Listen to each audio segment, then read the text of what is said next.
संत मिलन को चालिए तजमाया अभिमान, ज्यों ज्यों पग आगे धरे त्यों त्यों यज्ञ समान। संत मिलिया इतना कटले काल जाल जम चोट, शीश निवाया गिर पड़े सिर पापारी कोट।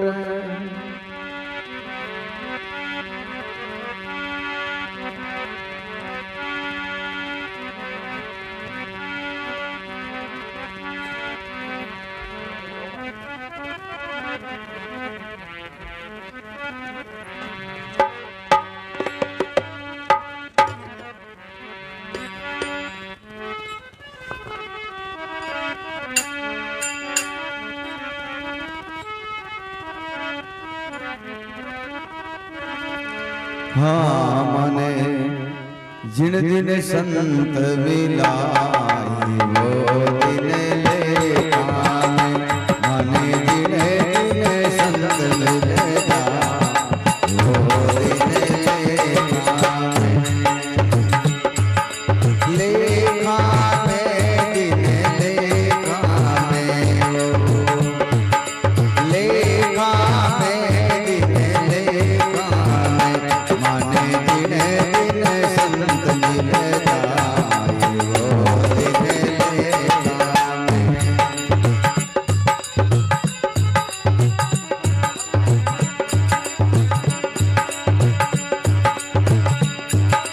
जल माई कुंभ कुंभ माए जल, जल माई कुंभ कुंभ माए जल, जल माए तरंग समाई वो दिन लेखा में। भाई जल माए तरंग समाई वो दिन लेखा में। लेखा में दिन लेखा में, लेखा में दिन लेखा में, माने दिन दिन संत मिल जाए वो दिन लेखा में, वो दिन लेखा में।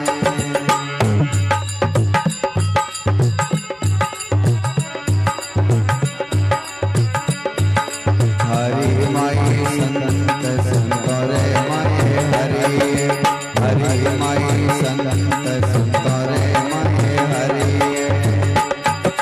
हरि से अंतर नाई वो दिन लेखा में, भाई हरि से अंतर नाई वो दिन लेखा में। लेखा में दिन लेखा में, लेखा में दिन लेखा में, माने दिन दिन संत मिल जाए वो दिन लेखा में।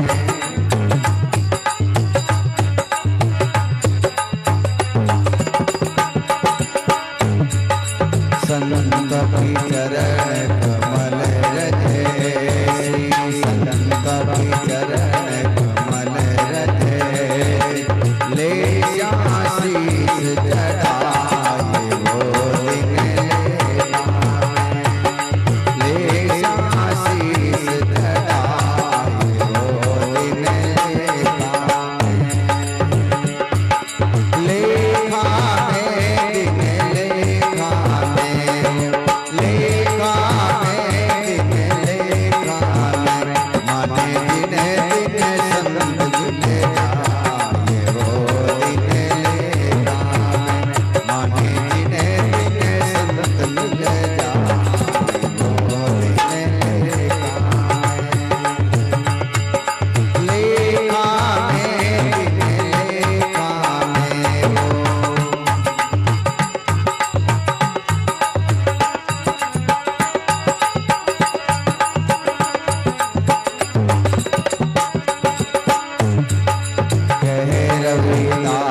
संतोरी में माँ कह रविदास संतोरी में करिया करम जप जाए गोरी में लेता भाई करिया करम जप जाए गोरी में लेता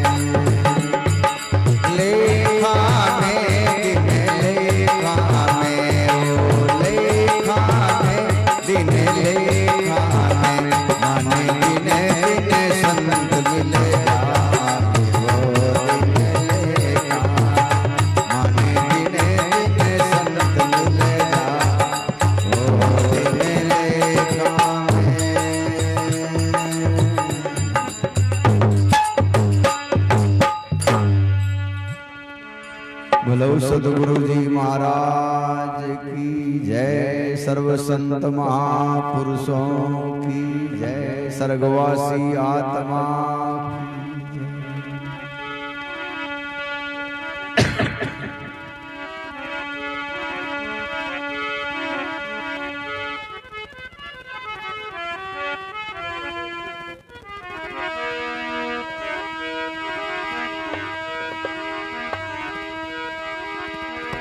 संत बड़े परमारती गंजों बरसे आय तपत बुझावे और की वे अपना पोरस लाय प्रेम कथा हरि की कहे भक्ति करे लिवला पीवे पिलावे राम रस सोजन मिलवो आय।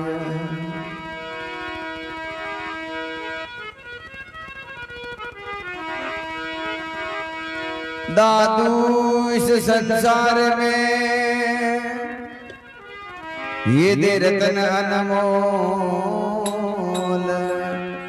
एक साईं और संत जना इनका मोल न तोल।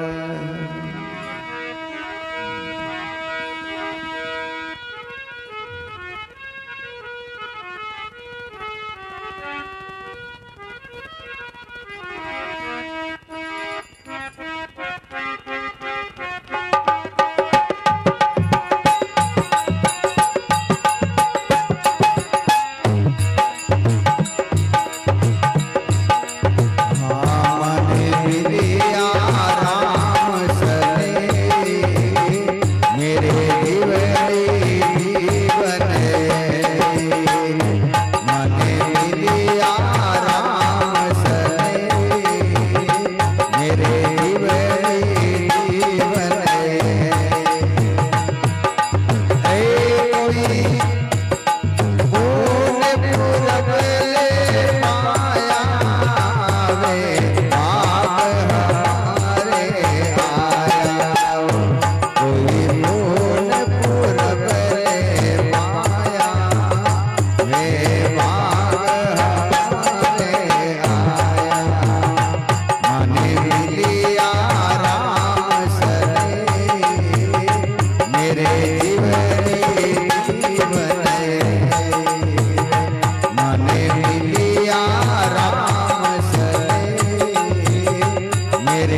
बोलो सतगुरु जी महाराज की, सर्व संत महापुरुषों की जय, स्वर्गवासी आत्मा की।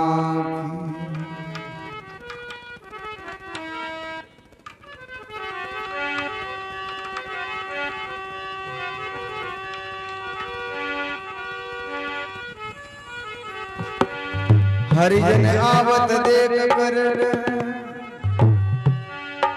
हरिजन आवत देख कर, ठरी हमारी दे, बखना बलते ऊपरे दूधा मुठा में।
सकल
बोलो सतगुरु जी महाराज की, सर्व संत महापुरुषों की, स्वर्गवासी आत्मा की।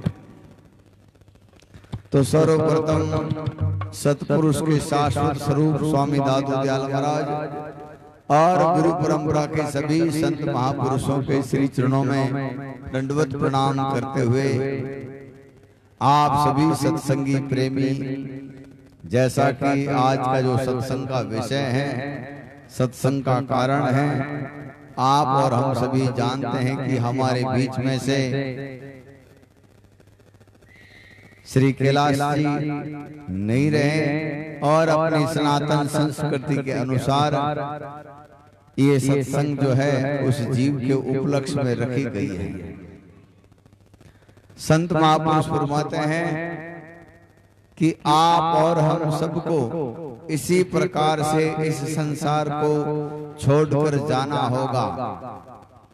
हम लोग भ्रम और अज्ञान से यहाँ जो बैठे कुकर्म करते हैं, अधर्म करते हैं, पाप करते हैं, संत महापुरुष कहते हैं, और जो भी उस परमात्मा के इस सत्य मार्ग को छोड़ करके जो इस प्रकार से रहते हैं उनकी दुर्गति होती है, और जो परमात्मा के बताए हुए विधान के अनुसार चलते हैं, उस संविधान को अपनाते हैं, उनकी सद्गति होती है।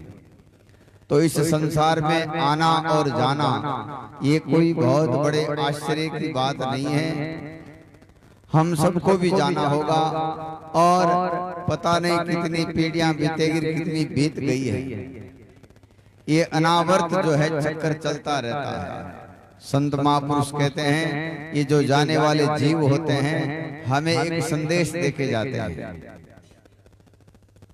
जैसे इस शरीर का कोई भरोसा नहीं।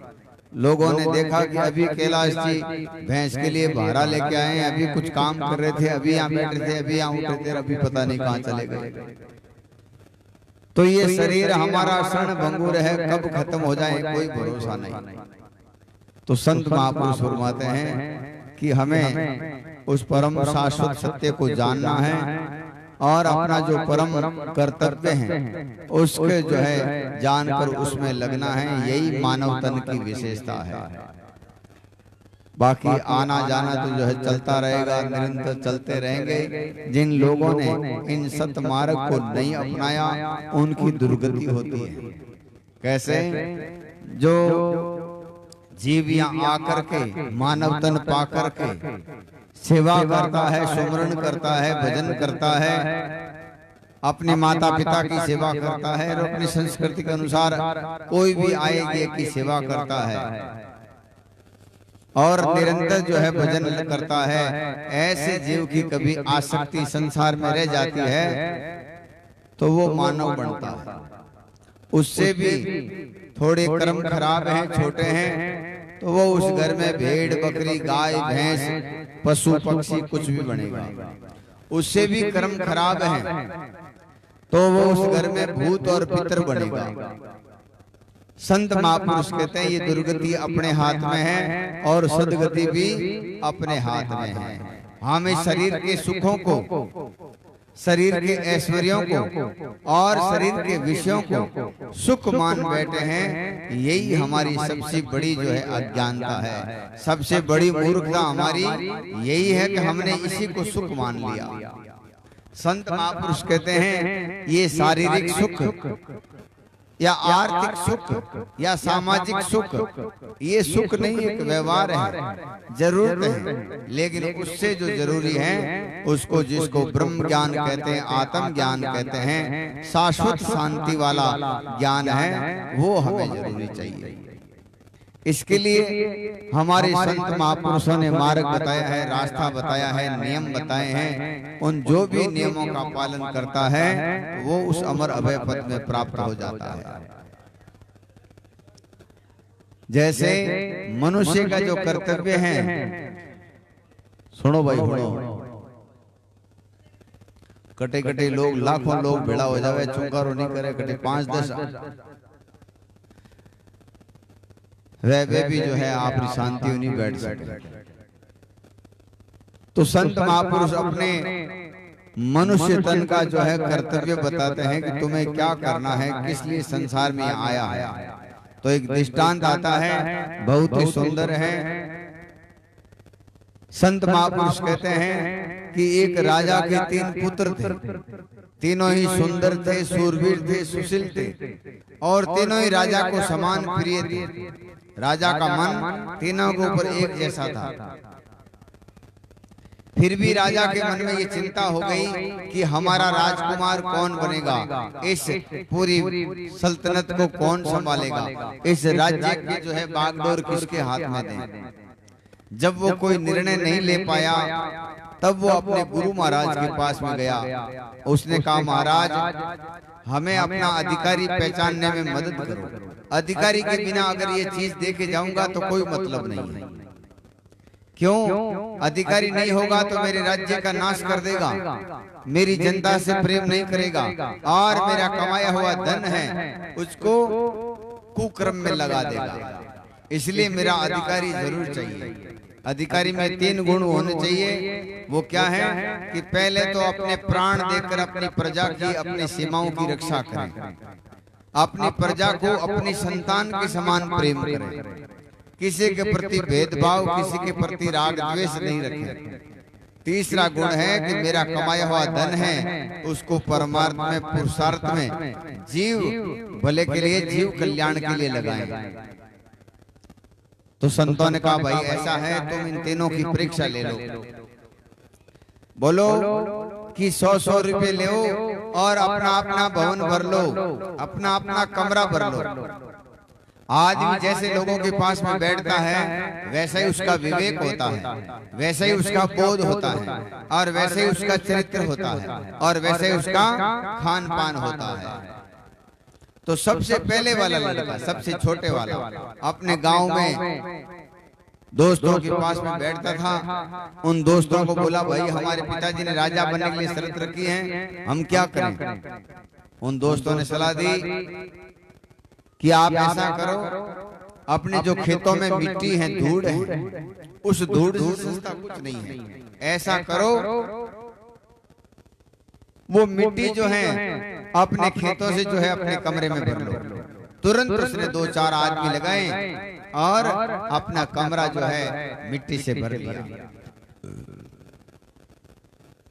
दूसरा वाला लड़का भी अपने दोस्तों के पास में गया, जो जहां बैठता है वहीं जाता है, और उसने भी अपनी यही बात बताई कि भाई हमारे पिताजी ने राजा बनने के लिए शर्त रखी, हम क्या करें। तो उन्होंने कहा, महाराज ये अपने मेड़ता रोड में जो नालियों में काला काला कीचड़ है, ये गंदगी जो है इससे सस्ता कुछ भी नहीं है। तो जो भी अपनी माताएं बहनें घर से कूड़ा करकट जो इकट्ठा करती है, नालियों में बहाती हैं, वो पूरे गांव के 2-4 आदमियों को लगा करके पूरी नालियों का जहां भी वो काला कीचड़ जमा हुआ था, उस पूरे कीचड़ को साफ करके अपने कमरे में भर लिया।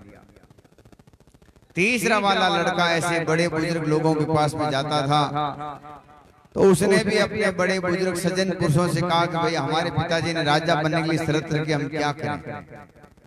बोले, शाम को जब राजा आए तो तुम्हारा कमरा भरा हुआ होना चाहिए, यही बात है। बोले, हाँ यही बात है। तो बोले, ऐसे है कि तुम बाजार में जाओ, 4-5 दीपक लाओ, बाती लाओ, और पीछे जो पैसे बच जाएं उससे सुगंधित अगरबत्ती लाओ, इत्र लाओ, सेंट लाओ, तुम्हारा कमरा प्रकाश और सुगंध से भर जाएगा। उसने वैसा ही किया, अपने घर के कोनों में 4-5 जगह दीपक लगा दिए और जगह जगह सेंट अगरबत्ती लगवा दी। पूरा कमरा जो है सुगंध और प्रकाश से भर गया। शाम को जब राजा आया तो पहले वाले पुत्र के कमरे में नहीं जा सके, क्योंकि मिट्टी भरी पड़ी। दूसरे वाले के दूर से भागना पड़ा, क्योंकि पूरे गांव की गंदगी इकट्ठा कर रखी है। तीसरे वाले के दूर से ही राजा को जो है आनंद आने लगा है, सुख होने लगा है, शांति आने लगी है। इसका सिद्धांत है, आप और हम सब, कोई आदमी इस संसार में न छोटा है न बड़ा है, न ऊंचा है न नीचा है। जिस आदमी का रहन सहन नीचा है, जिनका चरित्र अच्छा नहीं है, जिनका सिद्धांत अच्छा नहीं है, जिनका खान पान अच्छा नहीं है, वो आदमी हमेशा नीचे रहेगा। और जिस आदमी का खान पान अच्छा है, चाहे वो कहीं पे भी जन्म गया तो भी ऊंचा ही रहेगा।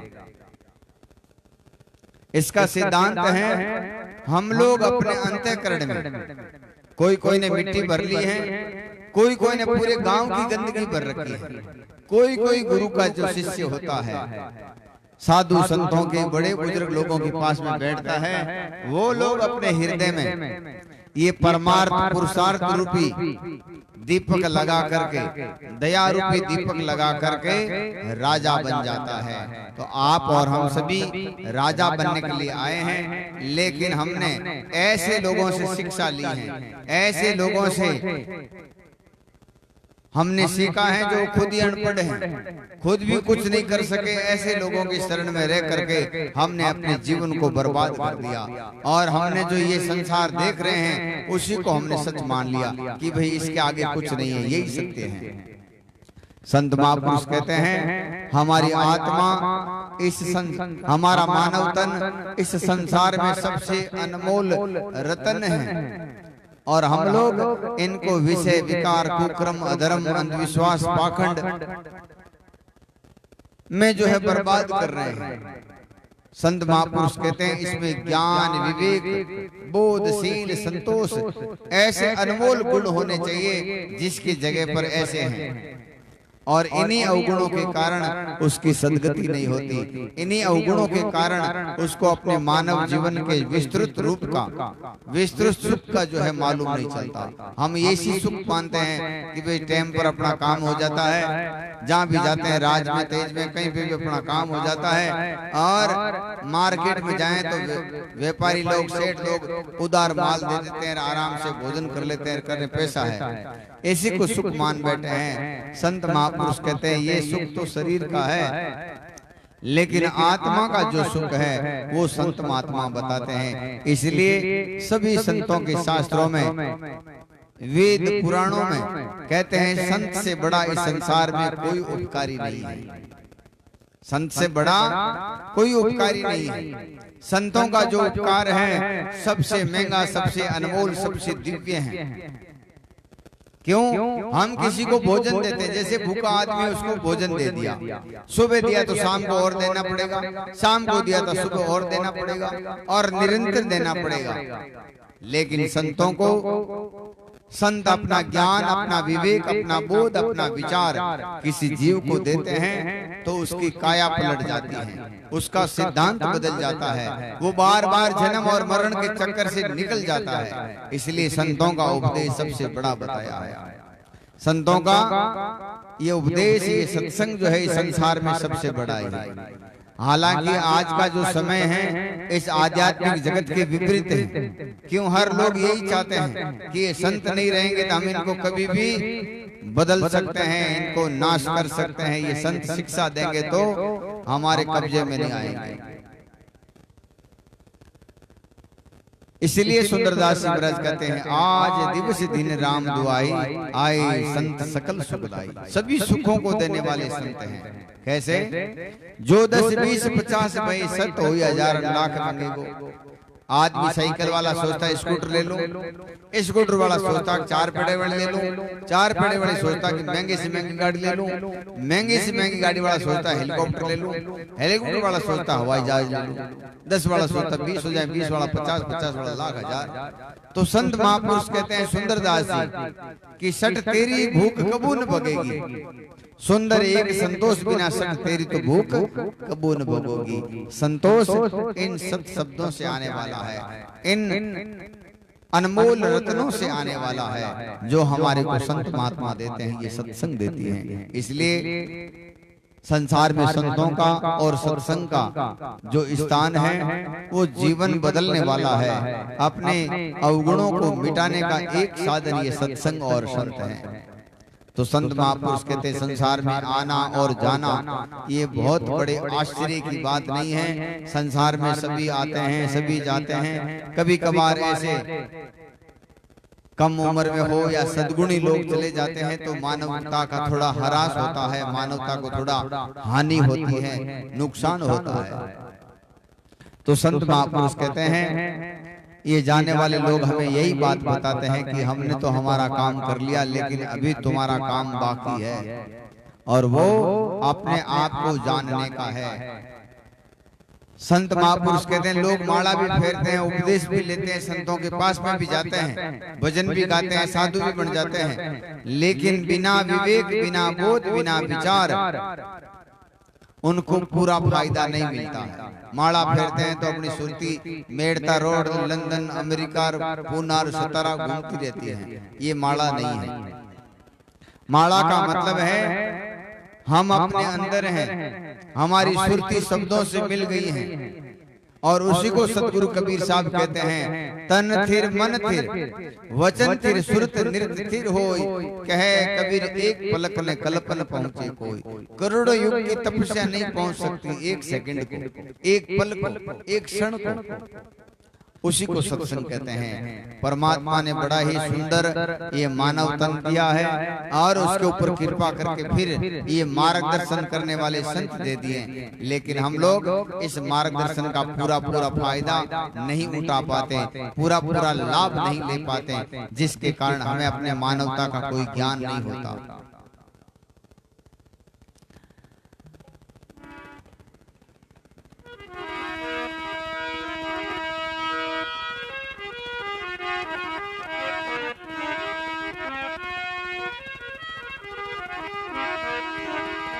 बार बार समझायो अंधा छेतरे, काकड़ उगी खोज बुआरे खेतरे, दारू गोला नाल अराबा छूट सी, अरे हाँ बाज दिए कंचन वर्णी दे फड़ा के फूट सी। कहिए सलाम हमारी राम को, नैन रही जरलाय तुम्हारे नाम को, कमल गए कुमलाव कल्याणी जावसी। अरे हाँ बाजदी से बाड़ी में बमर फेर नहीं आपसी।